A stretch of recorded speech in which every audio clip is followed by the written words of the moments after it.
नमस्कार, मैं हूं सुशील कुमार और आप देख रहे हैं प्रवासी एक्सप्रेस।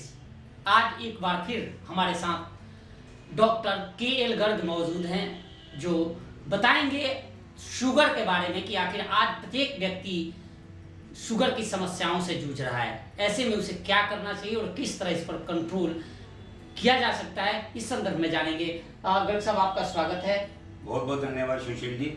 सर, शुगर की समस्याएं बहुत ज़्यादा आ रही है। काफ़ी लोगों ने यह पूछा भी है कि अब जब गुरुजी आए तो उनसे शुगर के बारे में जानना। आज हम जानना चाहेंगे शुगर के बारे में, उस पर किस तरह कंट्रोल किया जा सकता है। अगर हम ध्यान से देखें सुशील जी, तो जो शुगर की बीमारी है ये बहुत ज़्यादा पुरानी नहीं है। हमारे घरों में 50-60 साल पहले ऐसा कोई घर नहीं था जिसमें पशु नहीं था, और जिस घर में गाय होती थी, पशु होता था, उस घर का जो खाना था वो तो यही था। या तो हलवा बनता था, या खीर बनती थी, या चूरमा बनता था, या बूरा के अंदर या शक्कर के अंदर घना सारा घी डाल के और मेहमान को दिया जाता था, और चावल के साथ बूरा और शक्कर दी जाती थी, और बुजुर्ग सारे बड़ा खूब प्यार से खाते थे। किसी को भी शुगर नहीं थी। मेरे को तो याद नहीं आ रहा, जब मैंने अबोहर में अपना बचपन बिताया और कॉलेज तक मैं रहा, डीएवी कॉलेज अबोहर से मैंने अपना जो ग्रेजुएशन है वो की, तो मेरे को तो याद ही आ रहा पूरे खानदान में किसी को शुगर थी और खूब खाते थे। और ये नहीं है भी कोई खीर 2-2, 3-3 दिनों तक खाते थे। अगर हमें थोड़ा सा याद है सुशील जी, पहले जमाने के अंदर 3-4 मिठाई थी जो शादियों में बनती थी। या तो जलेबी बनती थी, इमरती बनती थी, लड्डू बनते थे और स्वाली बनती थी। स्वाली के अंदर 2 बनती थी, एक नमकीन बनती थी, एक मीठी बनती थी। या शक्करपारे कह लो, एक नमकीन बनते थे, एक उस पे चीनी चढ़ा देते, गुड़ चढ़ा देते थे। खूब खाते थे, कई कई महीनों तक खाते थे, शुगर होती ही नहीं थी। तो ये विचारणीय विषय है कि ये इन सालों में क्या हुआ कि ये जो बीमारी है पूरे विश्व में विकराल रूप धारण कर रही है। कई तो दुनिया में ऐसे देश हैं, शायद उसमें भारत भी कोई आसपास होगा, जिसमें 20 से 25% मरीज आपको शुगर की बीमारी से ग्रसित मिल जाएंगे।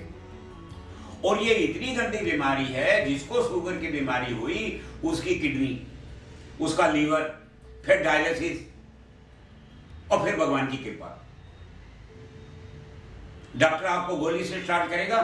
पहले आपको थोड़ी mg की गोली देगा, फिर 5 mg की, फिर 10 mg की देगा, फिर आपको इंजेक्शन पे लगाएगा, फिर इंजेक्शन में और ज्यादा देता जाएगा। कभी भी ऐसा नहीं हुआ एलोपैथी के किसी भी डॉक्टर साहब ने, इतने पढ़े लिखे हैं हमारे भाई, वो किसी पेशेंट को ठीक कर दिया। इंजेक्शन के बाद वो डायलिसिस पे आएगा, डायलिसिस के बाद कहेंगे अब तो 2 ही रास्ते हैं जी, या तो आपकी जो किडनी है उसकी रिप्लेसमेंट कराओ, और किडनी की रिप्लेसमेंट नहीं होगी तो भाई डेथ हो जाएगी, और कोई रास्ता नहीं है। तो साथियों, आज सुशील जी ने जो कहा है और आपकी सभी की डिमांड के ऊपर हम शुगर का ये जो टॉपिक है इसको ले रहे हैं। और मैं सभी लोगों को कहूँगा, हमारे घर में भी डॉक्टर है, मेरी बहू भी डॉक्टर है, इसको हमें नेगेटिव नहीं लेना, हमें पॉजिटिव लेना है।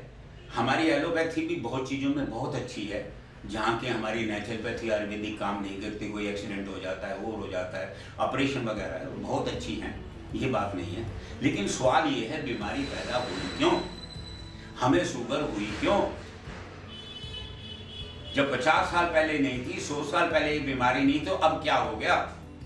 अब सिर्फ ये हुआ है कि हमारे खाने का सिलसिला तो वही रहा, हम मीठा वैसे ही खाते रहे, जो हमारी मेहनत थी वो बंद हो गई। पहले आप घर से ले लीजिए, हम क्या करते थे पहले, लैट्रिन बाहर जाया करते थे, खाना घर में खाया करते थे। आजकल क्या हो रहा है, हम लैट्रिन घर में जाते हैं, खाना बाहर खाते हैं, और बाहर के खाने को लाइक करते हैं। हमें ये पता ही नहीं, जो बाहर जिस होटल के अंदर हमें खाना दिया जा रहा है, वो दाल 10 दिन पहले की उबाली हुई है, वो राजमा 10 दिन पहले के उबाले हुए हैं, वो जो तरी है 15 दिन पहले की बना के रखी हुई है। हमें कोई मतलब नहीं है क्या हो रहा है क्या नहीं हो रहा है। हमारी औरतें, माँ दादी घर में बनाती थी, नहा धो के आती थी, पवित्र होके, साफ होके, हैं, भोजन तैयार करती थी, फिर भगवान का उसका भोग लगाती थी, फिर सबको प्यार से खिलाया करती थी। उसमें एक तत्व आया करता था, एक प्यार आता था, वो भोजन प्रसाद का रूप धारण कर लेता था। अब हुआ क्या, बाहर जाना बंद कर दिया, सैर करनी बंद कर दी, जितने भी काम थे पहले वो सब मेहनत के थे। आप देखो, चारा पहले काटते थे तो मोटर थोड़ी थी, हाथ से चारा काटा करते थे पशु का। माताएं सुबह 4 बजे उठती थी, पशु को चारा डालना, दूध निकालने इसको गर्म करना, गर्म करके इसको भिगोना। कितनी अच्छा, घर के अंदर कुआं होता था या घर से बाहर होता था, कुएं से पानी खींच के लाती थी, 15 किलो का घड़ा सिर पे रखती थी और सिर पे रख के मजाल घड़ा हिल जाए, बातें करती करती हुई हिलती हिलती अपने घर आ जाती थी। इसी तरह हमारे जेंट्स थे, खेत पे जाते थे, पैदल जाते थे, मेहनत करते थे, अपने हाथ से करते थे। आजकल तो 2% भी ऐसे किसान नहीं रहे जिनका खेत अपना और वो खुद खेती करते हैं। और जो खेती कर भी रहे हैं ना, उसमें इतने ज्यादा टेक्निकल हो जा रहा है कि मेहनत तो खत्म हो गई। ट्रैक्टर आ गए, थ्रेशर आ गए, वो निकालने वाला, बीज डालने वाली मशीनें आ गई, कटाई वाली मशीनें आ गई। कहने का मतलब, जो मेहनत किसी जमाने में हमारे बुजुर्ग किया करते थे, वही गोबर होता था, उसी गोबर को करना, उसी गोबर को पाथना, फिर उसी गोबर को सुखाना, फिर उसी गोबर के अंदर जो दूध था वो सारे दिन धीरे धीरे धीरे धीरे कड़ता रहता था। कढ़ावनी का दूध कहते थे उसको। वो ऐसा अमृत बन जाता था। क्यों? कि जो हमारा गोबर है ना गाय का, उसके अंदर एक ऐसी गंध होती है जिससे मच्छर नहीं आता, जिसे रोग ही नहीं होता, जिसे कोई बीमारी नहीं होती। जो 5 तत्व है जीवन के, गोबर, गोमूत्र, दूध, मक्खन, घी, दही, ये दूध के सारे निकल आए। तो ये 5 तत्व थे, 5 गव्य कहते हैं। और जिनको कैंसर होता है ना, ये 5 गव्य ही दिए जाते हैं। तो अब देखिए, हमने मेहनत छोड़ दी, हमारी किचन से सिलबट्टा चला गया, हमारे घर से कुआं और सब कुछ चला गया। एक नई चीज और आ गई हमारे घर में। ऐसा कोई घर नहीं जिसके घर में आरओ ना लगा हुआ। अभी अमेरिका ने रिसर्च में कहा है कि आरओ की तो जरूरत ही नहीं है। जो आपका पानी आ रहा है वो बिल्कुल ठीक है। आरओ आपके पानी के जो अच्छे तत्व हैं उनको भी खत्म कर देता है। एक ऐसा फैशन सा बन गया है, या ऐसा हिसाब बन गया है, हर घर में आरओ है, हम आरओ का पानी पी रहे हैं। अब याद करो, पहले कौन सा पानी पीते थे? अपने गांव का जोड़ था, वहीं से पानी आ जाता था। कुएं का पानी पीते थे, नहर का पानी पीते थे, उसमें फिटकड़ी लगाई और हम पी लेते थे। और या सबसे बढ़िया क्या था, हम घड़े का पानी पिया करते थे, घड़े भर भर के रखा था। हमने वो सारी जीवन शैली खत्म कर दी, सारे मेहनत के काम खत्म कर दिए। और तुमको यहाँ तक कि प्याज भी अगर काटना है उसकी मशीनें आ गई, चटनी भी बनानी है तो उसकी मशीनें आ गई, मिक्सी आ गई, छोटी छोटी मशीनें आ गई। मेहनत का काम बिल्कुल खत्म हो गया। जब मेहनत का काम खत्म हुआ तो ये शुगर आ गया। अब शुगर आ गया। इस पर कंट्रोल कैसे करें? हाँ, अब वो जो शुगर आई, क्योंकि हमने ओम स्वीट पे भी जाना है, बाकी दुकानों पे भी जाना है, हल्दीराम के भी जाना है, बीकानेर वाले के भी जाना है, हमने मिठाई खाई, मेहनत की नहीं, पसीना निकला नहीं। जब पसीना निकला नहीं और हम शुगर का सेवन करते रहे तो हमें ये बीमारी हुई। अब इसको कंट्रोल कैसे करें ये बताइए। जैसे ही हमें ये बीमारी हुई तो सबसे पहला रास्ता तो ये है, फिर आपको जिंदगी भर दवाई नहीं लेनी पड़ेगी, आप इसको कंट्रोल कर सकते हैं। थोड़ा संयम करने की बात है। पहला संयम ये है, सुबह शाम 5 किलोमीटर आपको सैर, हर आदमी कुछ भी हो जाए आपको सैर करना। रात का भोजन समय से करना है, उसके बाद सैर करनी है। नहीं जा सको, वज्रासन में बैठना है, पसीना निकालना है, आपके अंडर गारमेंट्स गीले हो जाएं तब शुगर कंट्रोल होगी, नहीं तो ये बड़ी गंदी बीमारी है, ये बिल्कुल कंट्रोल नहीं होगी। नंबर 2, सफेद चीनी,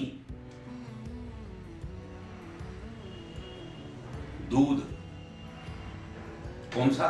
प्योर दूध कहने का, या जो भी मिलता है मार्केट में, आपको डबल टोन का दूध लेना होगा। दूध लेना है, छाछ ले सकते हैं, घी नहीं ले सकते। खाना बनाना है, सरसों के तेल में बनाना है,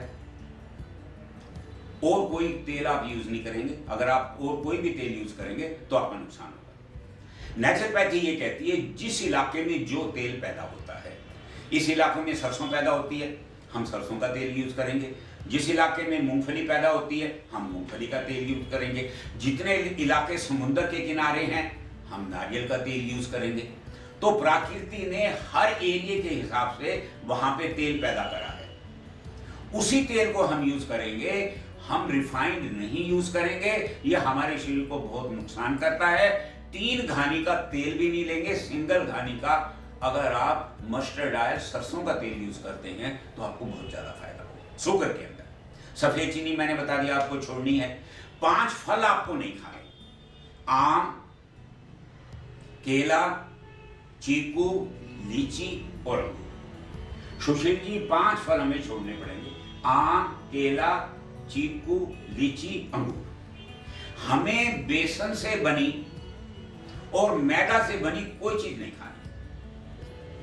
बेसन गैसिक है, मैदा आंतों में जाके चिपक जाती है, शुगर लेवल बढ़ जाता है। जितना दुनिया का नमकीन बनता है वो सारा या बेसन से बनता है या मैदा से बनता है। दुनिया का जितना फास्ट फूड है वो सारा मैदा से बनता है, चाहे चाउमीन है, चाहे पाव भाजी है, चाहे बर्गर है, या आपके आजकल तो पिज्जा का बहुत रिवाज है।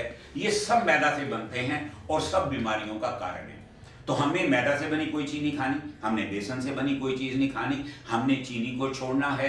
हमने इसकी जो फास्ट फूड, जंक फूड है उनको छोड़ना है।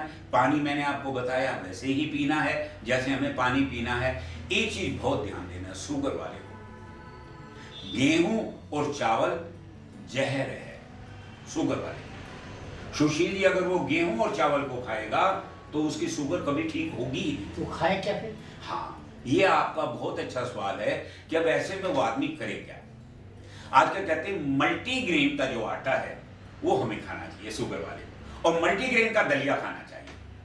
खिचड़ी के अंदर हमें जो छिलके वाली मूंग की दाल है उसकी मात्रा रखें 60%, 70%, 30% चावल रखें, उस खिचड़ी को खाना है। तो मल्टीग्रेन के आटे के अंदर, अब कई ऐसे लोग हैं जो कहेंगे बाजार का मल्टीग्रेन का पता नहीं कैसा आ रहा है, गुरुजी हम तो घर में बनाना चाहते हैं। आपको अगर घर में मल्टीग्रेन का आटा बनाना है तो आप जितने भी आटे हैं वो 2-2 किलो ले लीजिए। 2 किलो आपने गेहूं का ले लिया, 2 किलो चनों का ले लिया, 2 किलो जौ ले लिए, 2 किलो ज्वार ले लिए, और 2 किलो नाचनी ले ली, 2 किलो बेसन ले लिया। तो इस तरह करके जितने भी बाजरा, जैसे सर्दी का मौसम है तो बाजरा आता है, और सर्दी का मौसम है तो हम ये सरसों का साग और मक्की की रोटी खाते हैं, तो 2 किलो मक्की का आटा डाल सकते हैं। लेकिन जैसे ही आपका मार्च आता है, अप्रैल से, आपने बाजरा और मक्की नहीं डालनी, बाकी सारी चीजें डालनी। तो ये मल्टीग्रेन का जो आटा है इसकी आप रोटी खाएं। रोटी तो खाएं 2, हरी सब्जियां खाएं कटोरा भर के, सलाद खाएं प्लेट भर के, पतली छाछ और दही उसका सेवन करें, शुगर हमारी कंट्रोल हो जाएगी। शुगर वाले को अगर वो लगातार 4 घंटे भूखा रहता है तो उसकी शुगर कभी कंट्रोल नहीं होगी। उसको थोड़ा बहुत हर 2 घंटे के बाद खाना है। आपने एक खीरा ले लिया, एक गाजर ले ली, एक मूली ले ली, छोटी छोटी चीजें, कोई भी एक थोड़ा सा ले लिया, कुछ ना कुछ चबाते रहना है, खाते रहना है। भुने हुए चने आप खा सकते हैं, मक्की खा सकते हैं, रोस्टेड मक्की खा सकते हैं। बाकी नमकीन, अब आजकल कुछ ऐसे भी नमकीन आने हैं जो रोस्टेड है, उनको शुगर वाला ले सकता है। लेकिन दालें नहीं खानी। अगर आप चाहते हो शुगर आपकी कंट्रोल हो जाए तो दालों को आप इसमें से निकाल दो। बहुत ज्यादा करोगे तो हम आपको मूंग की दाल रेकमेंड कर सकते हैं, साबुत मूंग कर सकते हैं, मूंग की बड़ी कर सकते हैं, सोयाबीन की बड़ी कर सकते हैं। ये 4 चीजें हम आपको कह सकते हैं कि आप इनको खाइए।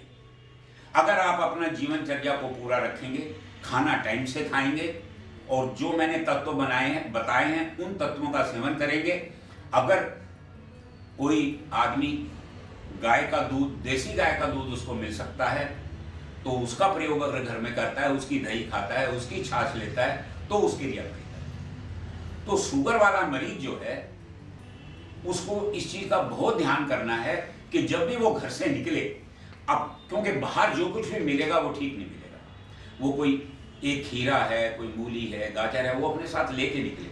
कहीं थोड़ी सी भूख लगी तो आप कोई भी चीज उठा के खा लो, गलत चीज को ना छुओ, गलत चीज को ना देखो, तो शुगर आपकी कंट्रोल रहेगी। फिर भी आपको कोई दिक्कत आती है तो आप क्वेश्चन कर सकते हो। लेकिन फिर सुशील जी एक पॉइंट तो मन में आएगा भी, ऐसा क्या करें कि हमारी शुगर और कंट्रोल रहे और आने वाले टाइम में हमें कभी गोली लेनी ही ना पड़े। तो सबसे पहले जो मैंने आपको बताया था त्रिफला चूर्ण, रात को 1 चम्मच सोने से पहले रोज लेनी है। जिस दिन आपका पेट खराब होगा आपका शुगर लेवल बढ़ जाएगा। तो पेट साफ होना पहली कंडीशन है कि पेट बिल्कुल साफ हो जाए। दूसरा, मैं एक शुगर की आपको दवाई बता रहा हूं और आप उसको नोट करें, अपने घर में बनाएं। सुबह शाम 1 चम्मच डबल टोन के दूध के साथ या गाय के दूध के साथ। और जो भाई दूध का खर्चा सहन नहीं कर सकता वो गुनगुने पानी के साथ ये दवाई ले सकता है। तो अपने घर पे दवाई बनाएं। 200-200 ग्राम सारी चीज डालनी है। 200 ग्राम अम्बा हल्दी, हल्दी में क्वालिटी आती है उसको अम्बा कहते हैं। वो जैसे दूसरी हल्दी 200 रुपए किलो है तो वो 300 होगी। फलियां टाइप होती है, गांठ की बजाय फलियां होती हैं। अम्बा हल्दी 200 ग्राम, मेथी दाना 200 ग्राम, सूखा हुआ पीले रंग का आता है मेथी दाना 200 ग्राम, अजवाइन 200 ग्राम, अश्वगंधा 200 ग्राम। और एक बहुत अच्छी चीज है जो कि छोटी आती है, उसको हम बोलते हैं अलसी। अलसी जो है वो बहुत बढ़िया है शुगर वाले के लिए। 200 ग्राम अलसी डालिए, इन पांचों को मिला लीजिए, कूट पीस के पाउडर बना लीजिए। 1 चम्मच सुबह और 1 चम्मच शाम को। रात को सोने से 5 मिनट पहले त्रिफला चूर्ण, कपालभाति प्राणायाम ताकि पेट ठीक रहे, आप करते रहें। वज्रासन, पद्मासन में आप बैठें, समय से अपना भोजन करें।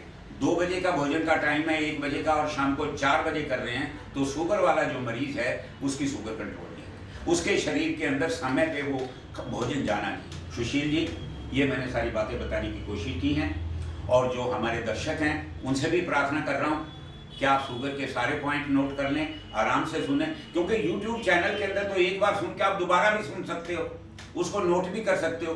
फिर भी कोई दिक्कत आती है तो हमारे प्रवासी एक्सप्रेस चैनल है, और मैंने परसों भी अपने उसमें एक बार जो वीडियो दिया था उसमें बताया था कि मेरा जो मोबाइल नंबर है 7678532545, 7678532545, और दूसरा है 9999578881, मकान नंबर 719 सेक्टर 14 गुरुग्राम। अगर आप मेरे को टेलीफोन करेंगे, घर पे आएंगे, आपके कोई चार्जेस नहीं है। पेट की पट्टी जो मैंने बताई थी वो बांधनी है, शुगर आपकी बिल्कुल कंट्रोल हो जाएगी। 6 महीने आपकी सारी दवाइयां बंद हो जाएंगी। आप नॉर्मल जीवन सात्विक भोजन करते हुए व्यतीत कर लेंगे, और वीक में 1 बार अगर आप गलत भोजन भी कर लेंगे और फिर थोड़ा संयम करेंगे तो जीवन आराम से व्यतीत हो जाएगा। बिल्कुल, इस खास पेशकश में बस इतना ही। देखते रहिए प्रवासी एक्सप्रेस। नमस्कार।